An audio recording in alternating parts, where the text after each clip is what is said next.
You can't fault Democrats for trying, even though now Donald Trump and everyone around him has been shifting from release the report, it'll be great for us, to maybe don't release it because it's not going to be quite so great for us.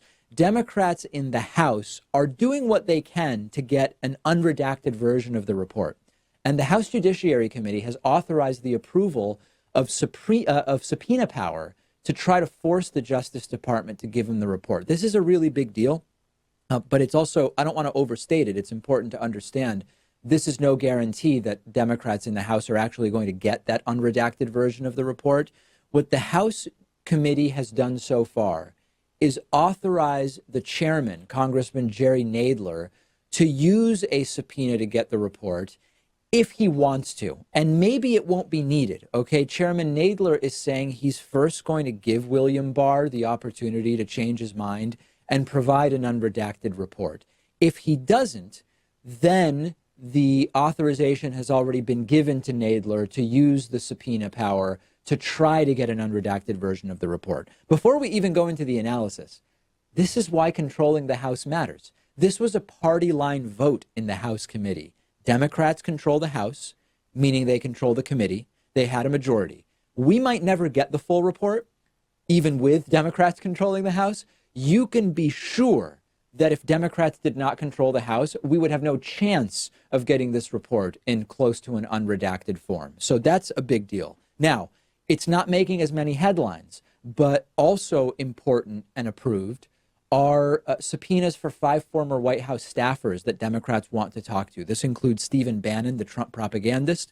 This includes Trump's old White House lawyer, Don McGahn. It includes one of Trump's former White House communications directors, Hope Hicks. It includes Reince Priebus and one other person. That could be really interesting. We're going to be following when they might show up and testify. And in addition to that, Congressman Richard Neal, friend of the show. I've known Richard Neal for a long time. He used to be my congressman, and he's been on the program before.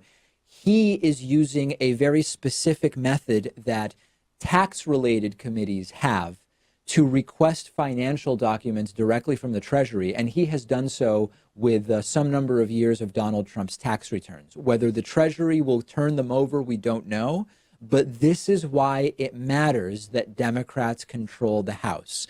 To go back to the report briefly, there is a concern that the version, remember William Barr said he would give a version of the report to the House. There are real concerns that the redactions are going to be completely off the wall bonkers because there is this category that William Barr said would be redacted, which is anything that, quote, would unduly infringe on the personal privacy and reputational interests of peripheral third parties. The reputational interests of peripheral third parties. That is so absurdly broad and open to extreme political manipulation that we have to deal with that. Democrats are saying we will deal with it with subpoenas if we need to, and Republicans are going to do exactly what we've predicted, which is drag this out as long as possible. They'll make the House wait as long as possible to figure out what it is that William Barr will give them. Maybe it's mid-April, maybe mid-April turns into later April or early May, and let them subpoena the report and eventually put out something extraordinarily redacted and fight the subpoenas themselves.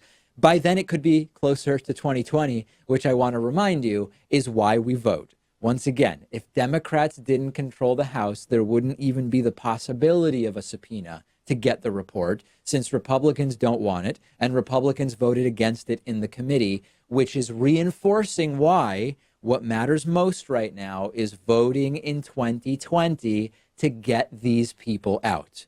Will we get the unredacted report or not? Tell me what you think. I'm on Twitter at @DPakman, and the show is on Twitter at David Pakman Show. One of today's sponsors is privacy.com/Pakman. This is a free service that I've actually been using myself for a while now, and I love it.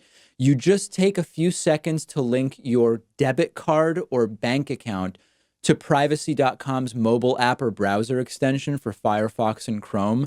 And what that does is allow you to instantly create virtual credit cards that are linked to your bank account so that you're not actually putting your real debit card number on the internet, and you use these virtual credit card numbers to buy things online. And with one click of a button, you have the ability to create multiple virtual cards, delete cards, freeze and unfreeze cards. You can put a limit on a card so a company won't be able to charge you more than you actually want them to.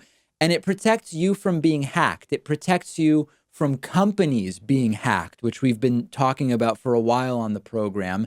And it's perfect for signing up for free trials somewhere if you don't want your real credit card number to be exposed and on file. And their app and browser extension let you autofill the virtual credit card number into the credit card field when you're buying things online. There are a ton of different advantages to shopping and paying bills with a system like this. Everything is totally secure and encrypted. And in some situations, you can earn 5% cash back on your purchases. It's all completely free. All you have to do is click the link under this video to get started. And for a limited time, everybody in our audience who signs up gets $5 towards your first purchase when you sign up using that link below.